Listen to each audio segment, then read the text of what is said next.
أعوذ بالله من الشيطان الرجيم. بسم الله الرحمن الرحيم.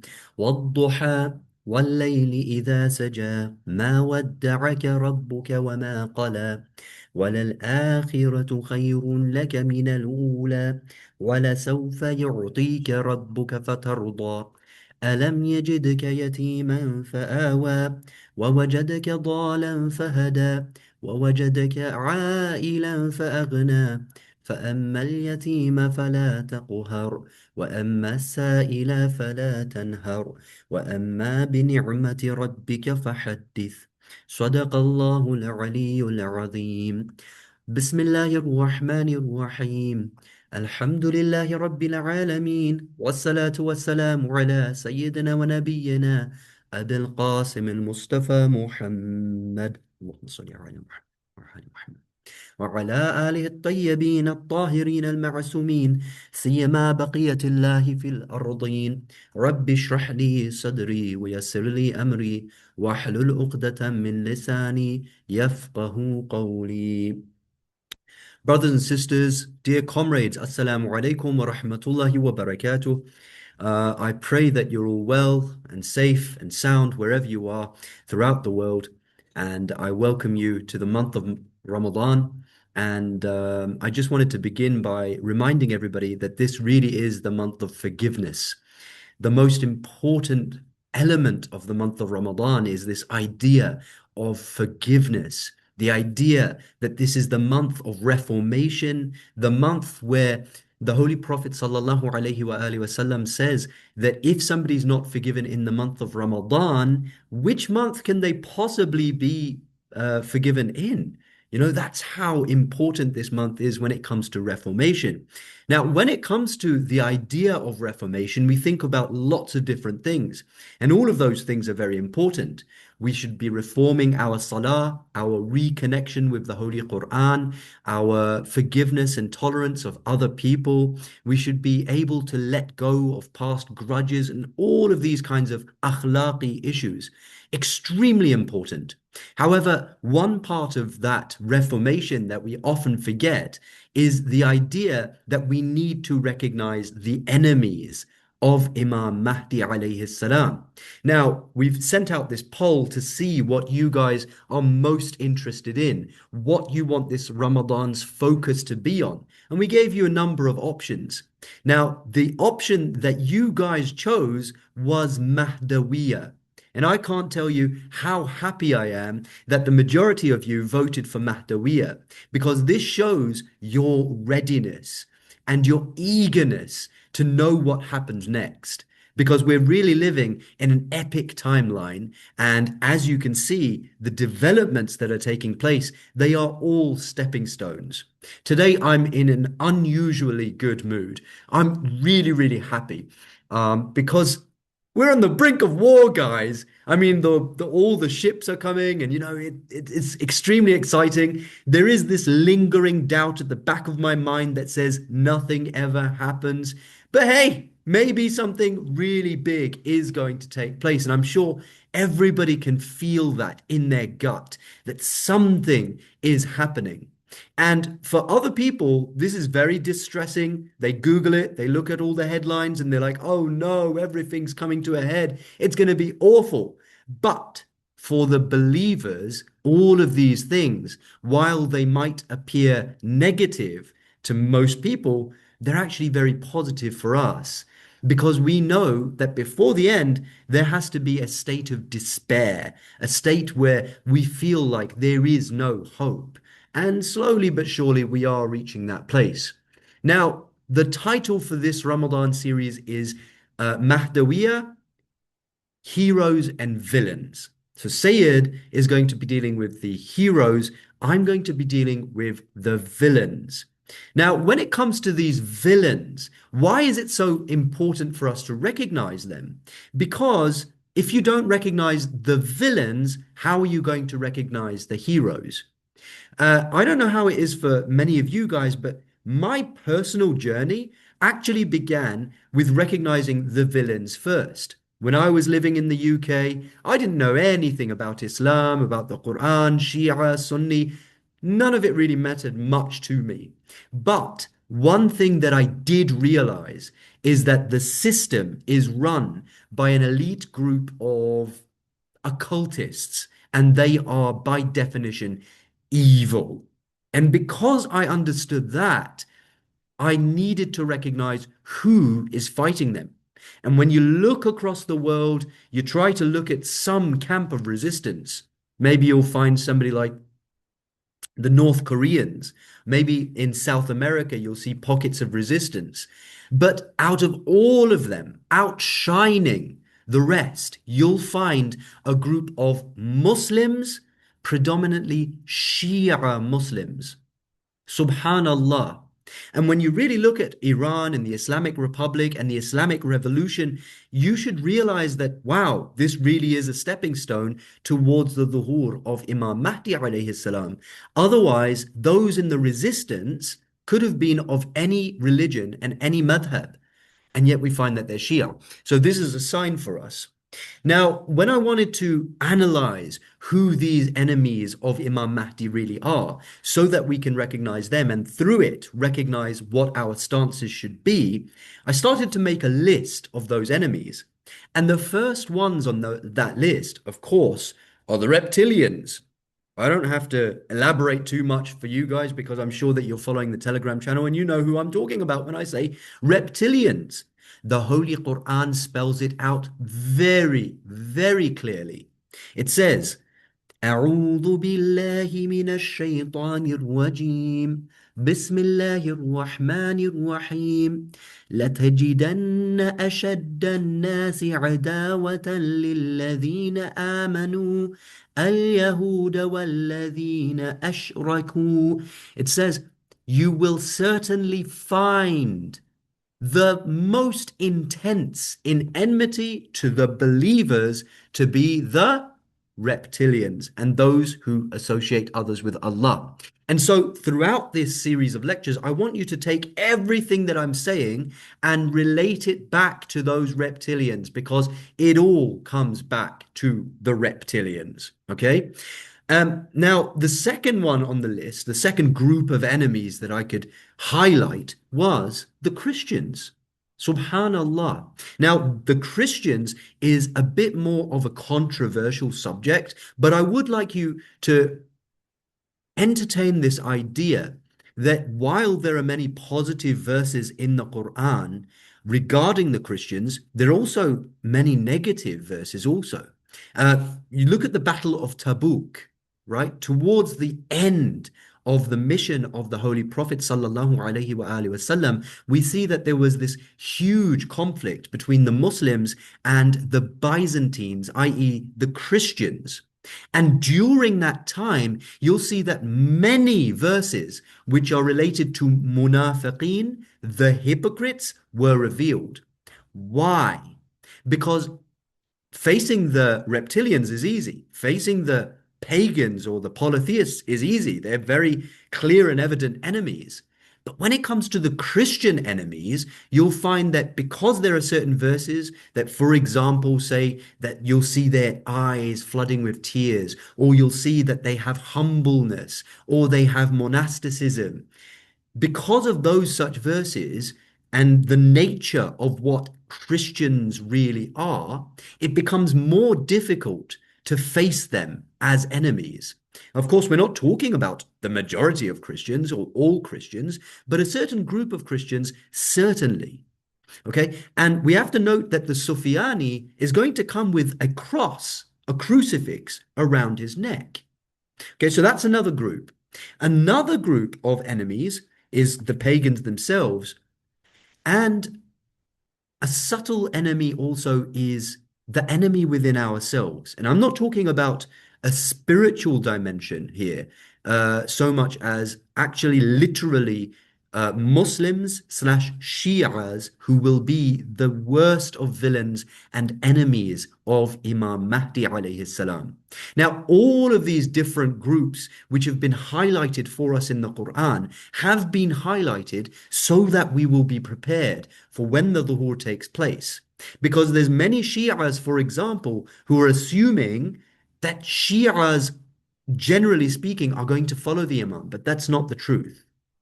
Many Shi'as are going to go against the Imam. They're going to be the worst of villains and his enemies.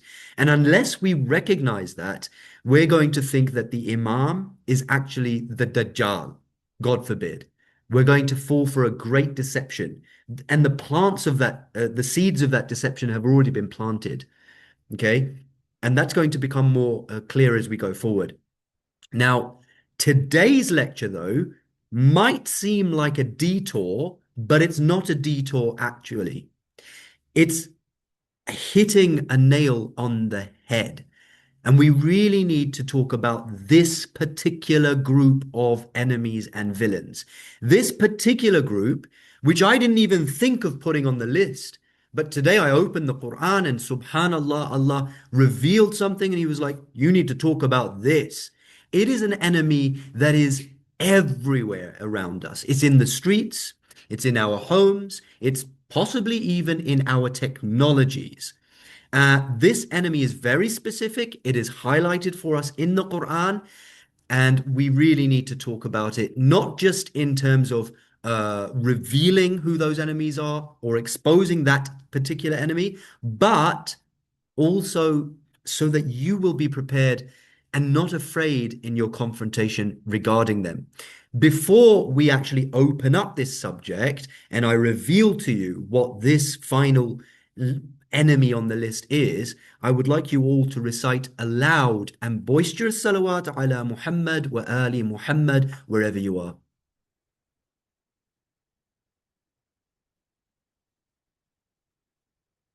Okay, so this enemy that we're going to be discussing in today's lecture and later lectures also is the, if you haven't guessed it already, jinns. Something that we often overlook. We forget that one of the greatest armies amassed against Imam Mahdi alayhi salam will be an army from among the jinns. And these guys are all over the world. They are in our homes. They are affecting our sleep. They're infiltrating our dreams. They are impacting us in ways that many people can't even imagine.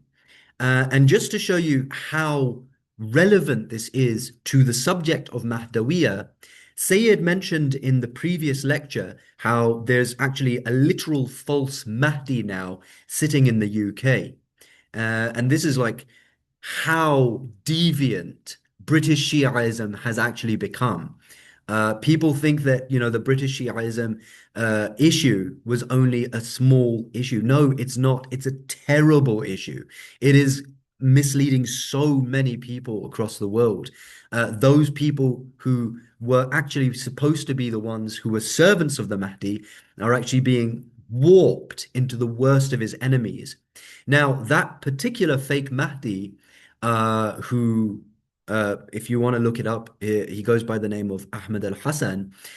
A couple of years back, when we were going for Arba'een, so all the Shias, imagine, they're going towards Karbala. They're going to do this great ziyarah of Imam Hussein alayhi salam. And for those of you who haven't been on this great journey before, you there's all these mokibs. They're essentially tents which are set up on the path to Karbala. So everybody walks from the city of Najaf to Karbala. And on the way, there's all these tents. And those tents offer you food and they let you charge your phones, a place to sleep, and things like that.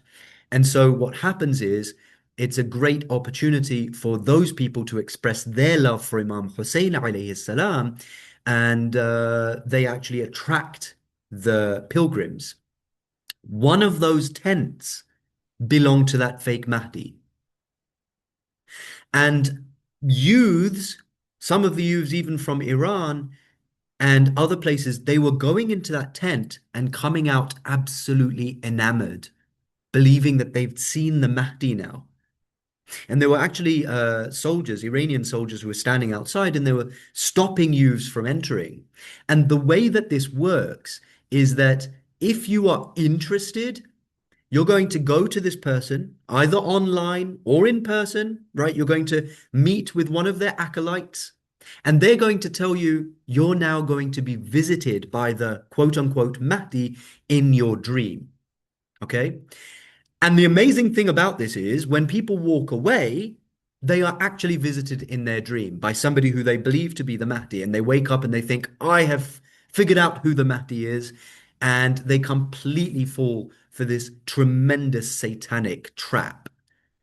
Just think about how terrifying that is, and how easily people can go astray regarding it. Now, I was sitting in a restaurant just the other month, and a lady, she overheard me and my family. We were talking in English, and she said, "Oh, you speak English? Where are you from? Blah blah blah." And we started talking, and then she said, "Oh, so you must know about the Mahdi?" And I was like, "You know?" And she was like, "Yes, he's Ahmed al Hassan." I was like, "Oh my God, you're one of those." And she was completely fanatical, like really, really excited. He's the Mahdi and this and that. The way that this works again is through dreams. Now, how do those corruptors manage this? Well, it's through the jinns.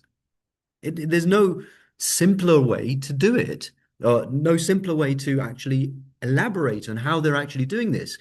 It's a very simple process if you know how the jinns work, right? And there are certain ways that you can impact people through their subconscious minds while they are sleeping. And so this is why, by the way, when you wake up and you've had a nightmare, you should say, "A'udhu billahi minash shaitanir rajim," the most powerful thing. Take it from me that you can say as a protective device against these kinds of intrusions is to just say, "A'udhu billahi minash shaitanir rajim." Because what you're saying is, I seek refuge with Allah fr from the accursed shaitan. Sorry, from the shaitan, from the regime, from the one who is accursed and repelled. All right. So this example should serve to illustrate just how important the issue of the jinns is and how it relates to Mahdawiyah. They have an entire army out there, dear brothers and sisters, who are out there to deceive you and to infiltrate your minds, right? Now, I don't know if anybody's noticed, but Trump just tweeted about UFOs. Isn't that weird? Put your hands up if you actually noticed that Trump posted that tweet about UFOs. He did it just yesterday. So I got a call from Sheikh Alamdar, who I believe is one of the best political commentators that we have right now in the Hausa. He rings me in the middle of the night. I'm like, "What's going on? Are you all right?" And he said, "Did you see what Trump just posted?" And the reason that he was so worried about this is because there is a theory, and I just want to expand on this theory right now for you, just so that you're aware of what this theory entails. Because you do need to know, especially for a lot of those Gen Zers out there, you won't have access to a lot of the content that we had access to back in the day, because YouTube and the Zio-American system has completely scrubbed them from online sources, from places like YouTube. They've completely wiped them out. But back in the day, we had access to a lot of nuts who would expand on these ideas. And so the basic idea here is that they are going to stage a fake alien invasion. All right. And they are going to say that these are supremely intelligent beings from a different planet, and we have to obey them. There is a book called Childhood's End. Childhood's End. If you want to search it up, I would highly recommend that you do a little bit of research, even if it's just surface level research. And they've made this into a series, uh, a live action series that you can actually watch. It might be available on Netflix, I'm not sure. But the series shows that the world is at the brink of absolute despair. There is a war that's going to engulf the entire world, right? World War III. And it's to do with a conflict predominantly between the USA and Russia. The world is in economic turmoil and all the rest of it. By some miracle, a spaceship comes from outside our our environment, right? So outer space, it comes, it lands, it hovers above the world, and this tremendous spaceship starts to emit signals to planet Earth. The humans, they start to listen to those signals and they start to obey these supremely intelligent aliens. And because they obey these aliens, the war stops. There is no more war. There is no more famine. The world finds itself in absolute peace. Economic prosperity reigns supreme. And in short, humanity finds itself in a very happy place. Humanity wants to know who those aliens are because they've just seen the spaceship. They haven't seen what the aliens actually look like. And so, spoiler alert, the alien finally agrees to let humanity see them. But it says first send up a young boy and a young girl. So humanity sends up a boy and a girl. And then finally, the alien is revealed. And it is so terrifying, by the way. You can find the clip of it on YouTube. So terrifying because it's completely red. It has huge horns. It has hooves. And it is the depiction, the stereotypical depiction of what Satan himself looks like. Humanity is so overwhelmed by realizing that this alien is actually Satan itself. And through obeying it, we have actually reached a state of absolute prosperity that all the religious people commit suicide. Okay. So, this book, by the way, when do you think it was written? I thought it was written in the 1980s. That would be understandable because we saw a huge upsurge of sci-fi. But it was actually 1953. 1953. Bloomin' heck.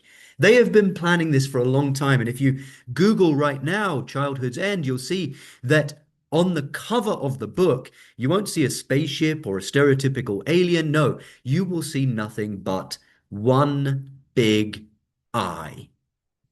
The all-seeing eye right there in front of your face for you all to see it. Now, if you look at the dollar bill also, you'll see that it's a pyramid and the capstone is incomplete, right? And so the idea is that the capstone is the all-seeing eye. What people don't understand is that the pyramid itself represents America and the eye represents that thing that they want the entirety of humanity to obey, right? وَلَا تَعْبُدُوا وَلَا تَعْبُدُوا الشَّيْطَانِ. The Quran in Surah Yasin, why is it telling us don't worship shaitan?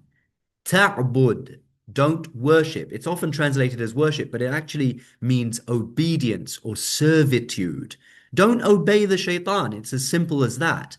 But they are going to create this worldwide plot through which humanity is literally going to obey Satan, Iblis himself. So that's the theory. And you have to understand that they've been working on this theory for not just days, not just weeks, not just months, but decades, if not centuries. Okay. And all the sci-fi movies have been projecting this idea that really aliens do exist. And I remember distinctly and very clearly because I was very curious and very inquisitive. I remember when I was a child, I used to ask my uncles and aunties, do aliens exist? And they would say, maybe, nah, I don't think so. Okay. They would have answers like this. Now, if you ask anybody, do aliens exist? They're all going to say flat out, absolutely, definitely, yes. Movies like E.T., War of the Worlds, District 9, and a plethora of sci-fi movies and sitcoms and comedies and radio channels and comic books and superhero all over the place. You're going to see this idea of aliens being promoted heavily. Why have they done that? Okay. Mind you, I do have to add this. Aliens do exist. This is what makes it even more complicated. And there's a video that I made proving without a shadow of doubt that according to the Quran, the Ahadith, and our great scholars, aliens certainly do exist. And what form do they exist? What shape are they? We don't know. Generally speaking, though, they're not evil and they are benevolent. Okay, so remember what the enemy does, what the villains do, is they take the truth and they twist it, right? The Quran tells us that they mix the truth with falsehood and they hide the truth while you do not know. By the way, that verse particularly, if you take it back to the tafsir, it's talking about the reptilians yet again. Okay, so this has all been a part of their master plot. Now, this tweet that Trump did, it might just be a distraction from the Epstein files and other such things that they need to distract the attention of people from. So I'm not downplaying that, but I do also want us all to be aware that this theory does exist. And as time progresses, it does seem like they're going to implement something along those lines. So just remember, if the enemy, America, America, America, if the enemy ever says that these are aliens, they're not aliens, they are jinns, literal jinns. And what they're doing is tricking all of humanity into literally obeying them. Okay? Now, we should have been well aware of the enemy of the jinns because the Quran highlights it for us, right? I'm not saying that aliens don't exist, they do exist. But the idea is that we haven't come into contact with them. We probably will after the dhuhr, and there's loads of fiqh details to do with that, inshallah, that we don't have time to go into at this point. But the idea here is the jinns. The jinns have to be focused on because that is what is going to lead humanity astray. What does Allah subhanahu wa ta'ala tell us in this regard in the Holy Quran? He says, وَإِذْ قُلْنَا لِلْمَلَائِكَةِ اسْجُدُوا لِآدَمَ فَسَجَدُوا إِلَّا إِبْلِيسَ كَانَ مِنَ الْجِنَّةِ. So Allah tells us, and this is numerous times that Allah keeps on repeating this. He says, remember when we told them to prostrate, to bow to Adam, and they all prostrated, right? The angels all prostrated, but Iblis did not. And he was among the jinn. Allah is highlighting for us that our primary, first, principal, initial enemy, who is Satan himself, is what? A jinn. And so it should never escape our attention that this great enemy really does exist. And we need to recognize what that enemy is. And for the longest time, I've been delaying talking about this and opening up about this subject because I don't know why people treat it like something that we should shy away from or something that we shouldn't talk about in too much detail because perhaps people will get terrified by it or scared by it. Now is not the time for fear. We don't have time for fear anymore. We need to really recognize what these jinns are, what their shapes and forms are, how they behave, how they can impact your everyday life, and how you can fight back. Because that essentially is what you need to do. Learn to fight back against this enemy, which can very easily get into our homes. Now, I just want to complete the rest of this verse because it's very interesting what Allah subhanahu wa ta'ala tells us. It says, so after introducing Iblis as one of the jinn, Allah says, أَفَتَتَّخِذُونَهُ وَذُرِّيَّتَهُ أَوْلِيَاءَ. Will you take him and his offspring, his children, as friends, as allies? Min duni, instead of Allah. وَهُمْ لَكُمْ عَدُوٌّ. And he is to you an enemy. Now, if you go to the tafsir and you look at the ahadith, the jinns are so numerous that for every human being that is born on earth, Iblis is given twice as much. So just count the amount of people. Let's say that there's 8 billion people, nearly 9 billion people on Earth. That means there's 18 billion jinns at least on Earth today. And now think about all the mischief, the mayhem, the intolerable indecencies, evils that human beings are spreading. Human beings are spreading so much evil, fitna, kufr across the world, right? Now imagine how much these creatures, which are invisible, which are not as limited by space as human beings are, they can travel very, very fast. Imagine how much fitna they can cause. And now just think about how little attention we have paid to these. Like it's such a it's such an integral puzzle piece in our understanding of how to be among those soldiers of the Mahdi alayhi salam. And yet it's completely neglected. We hardly ever talk about it. The only lectures that you might find about these are just very, very surface level, going over the idea that jinns are made out of fire and this and that. But actually identifying them as real practical enemies, as villains, and then fighting against them, or at least, training people how to do at least a little bit of defense against the dark arts so that they are prepared for what crazy times lie ahead. You hardly find anything about that. And so that's what we're going to be focusing on for at least the first few lectures. And then we're going to go on to the human enemies also, inshallah. There's more that I needed to cover, but because we want to go to the Q&A and we've kind of run out of time now, what we're going to do, inshallah, is I'm just going to recite one verse just to highlight this issue a little bit more, and then we're going to go to the Q&A, inshallah. And there's just one little analogy that I want to give to you also. So Allah says, أعوذ بالله من الشيطان الرجيم بسم الله الرحمن الرحيم.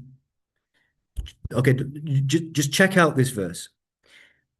لأملأن جهنم من الجنة والناس أجمعين. And this is a repeated verse. You'll find it not just in one place, okay?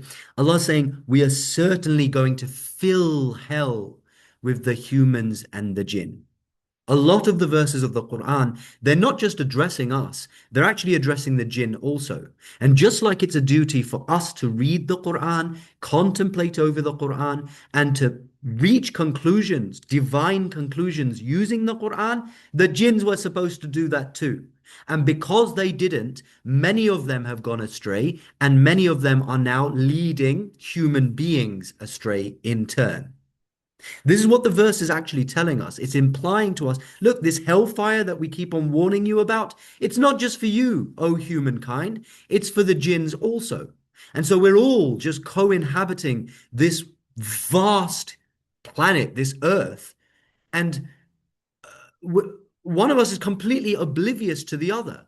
I mean, how strange is that? While Allah keeps on highlighting for us so that we don't take it out of our minds.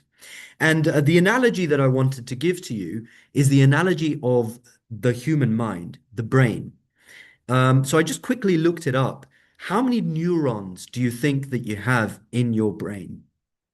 How many neurons do you think you have?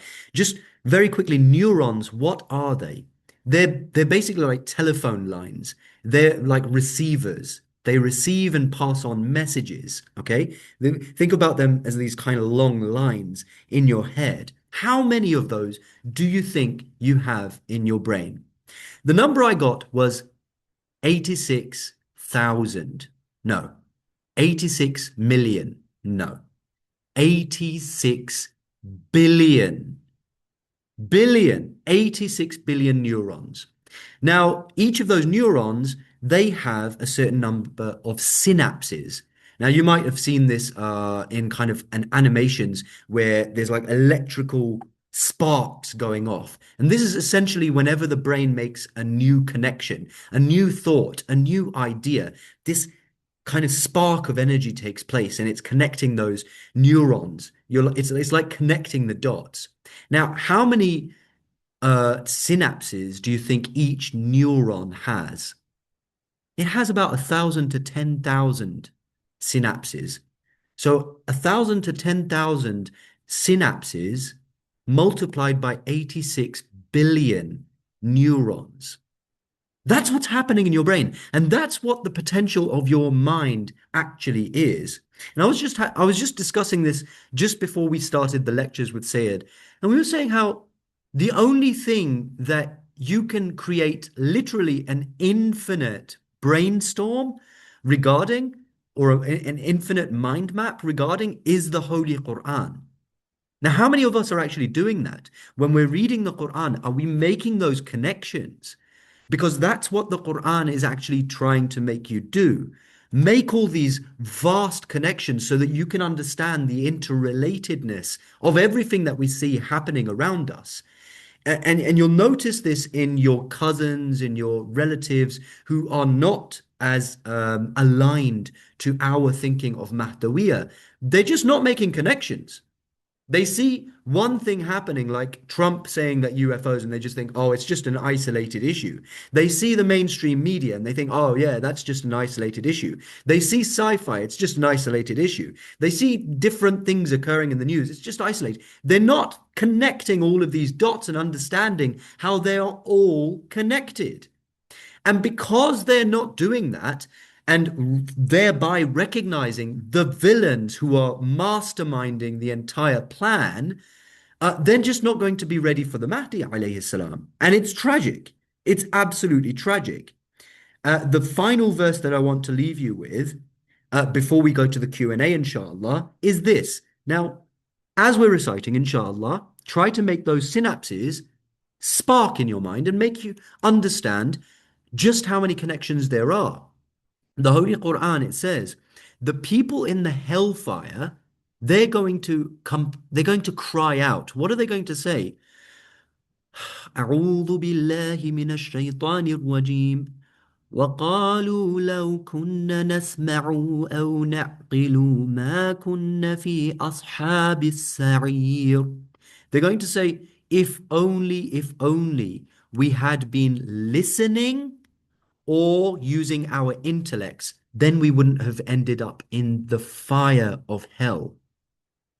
This is how important it is to, number one, listen to the right things, by mind you, listen to the voice of Allah, listen to the Holy Quran. And number two, to actually use your intellect, to use your mind, to make those connections. Because every villain and every villain that there is, you have been given an extraordinary talent and gift to be able to fight back. And every plan and plot that the enemies have, Allah has given you the ability to foil and destroy their plans and their plots. If only we had had the intellect to do so. So we're going to go now to the Q&A, inshallah. And I'd like to ask you all to recite aloud and boisterous salawat ala Muhammad wa ali Muhammad.